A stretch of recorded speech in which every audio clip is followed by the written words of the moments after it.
Good morning. Here is one of the blocks from your first kit, and I'm going to show you a little bit about how to get this. So here's your pattern instructions, and this month is all about the connector squares.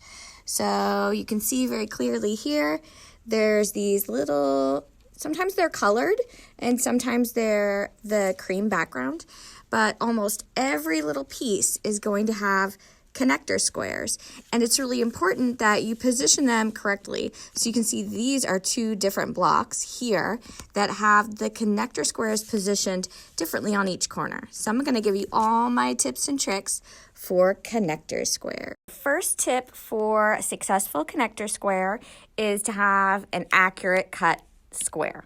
So these need to be cut accurately. Second thing is you need a straight line. So something with a straight line and a marking pen. You can really use any marking pen because, this isn't really going to be visual, but I like the iron away ones because that way it's gone once I iron it away. So these have a little clicker. It's not the end. It's this part, click, that clicks that pen open. So I'm going to mark a line with my straight edge from corner to corner. Ta-da! There's my straight edge from corner to corner. So now when you're sewing these, what you can do is you can see that you're matching the position of the diagonal line with what the pattern shows you for each individual piece. So you're going to make two blocks with lots of connector squares. So just take your time and make sure that you've got that placed down accurately. Now I'm going to show you how to sew it. All right, we are ready to sew our connector square. And when I'm sewing mine, I'm not going to sew just right on the line. I'm just going to sew a little bit towards the point, towards like this extra. So I'm going to show you where that I guide this. See if I can do this with one hand. So this is my 1/4 inch patchwork foot. And you can see that I have a little bit of play inside my patchwork foot where I can put that line. I'm going to put that line towards the inside opening here. That way my needle is going just like one thread width on the other side of that line. Let's see where this ends up here. There it is. And I always make sure you match your thread. You want to make sure that you are using like a cream thread on these. See where that line is? And see how my needle's just going on that side of the line. So you're going to stitch all the way down. Awesome. Now I'll show you the next step. And notice I have green thread in. That's so that you can see my line. See, it's just a little bit on that side of the marked line. And I'll tell you why here in a sec. Okay, next step after you have sewn your little stitch, then you can see when I press this to the corner, those corners all meet up. So that where that line is, there's just always going to be a little bit of space, If you think about the thickness of your fabric, the thickness of your thread. So we're accounting for that when we sew, just a hair inside that line.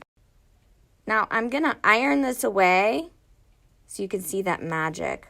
Ooh, wow.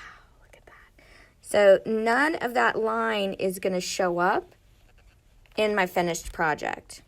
So now I'm ready to press this again with my iron.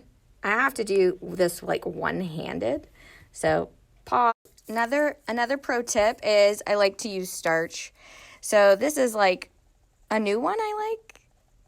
And then we also have like these Mr. bottles, and we like to put a little bit of that Best Press in there. Ooh, little dab will do you. You can see I've already pressed it there. I forgot to starch it, but so you can see I switched hands, so I got this. Okay, awesome. So now that you've pressed it, we're going to trim this backside area because, this block might have like another, I am so sorry that my ironing board is gross. I need a new ironing board cover. Let's all treat ourselves to nice things, and that ironing board is not nice anymore. Anyway, so I'm going to trim this. Now, I'm always going to double check my pattern and make sure I've got that sewn right before I trim. So let me grab my scissors and I'll show you how I trim off this little excess. This is like a one-handed video, so I'm not sure I can hold my phone and my scissors, but there's actually 2 ways to cut this. So I can cut this with my scissor, 1/4 of an inch, or I can cut it with my rotary cutter, 1/4 of an inch. So I'm kind of gonna do it halfway, so you can see both styles. So here I am getting ready to trim this. I've checked it, it's good. So you can see I'm just trimming that 1/4 of an inch away. So this stuff is bulk and it's not necessary. It's not needed for this block to be behind there. I'm also going to show you the rotary cut way. All right, so I've got my ruler down. I've cut part of that. So now I'm just going to hold my ruler in place. You can see I've got about 1/4 of an inch. It doesn't have to be perfect here. And I'm just going to cut the rest of that. So it's nice when you have a lot of that. All right, so all that bulk is gone. I've got my nice 1/4 of an inch seam, and I'm ready to do more connector squares. Thanks for watching my informative video about your month 1 blocks. And we have 6 kits left, so you can get kits and get your friends signed up. And if they're shipping to you, they should be shipping to you any day. Thanks. Bye.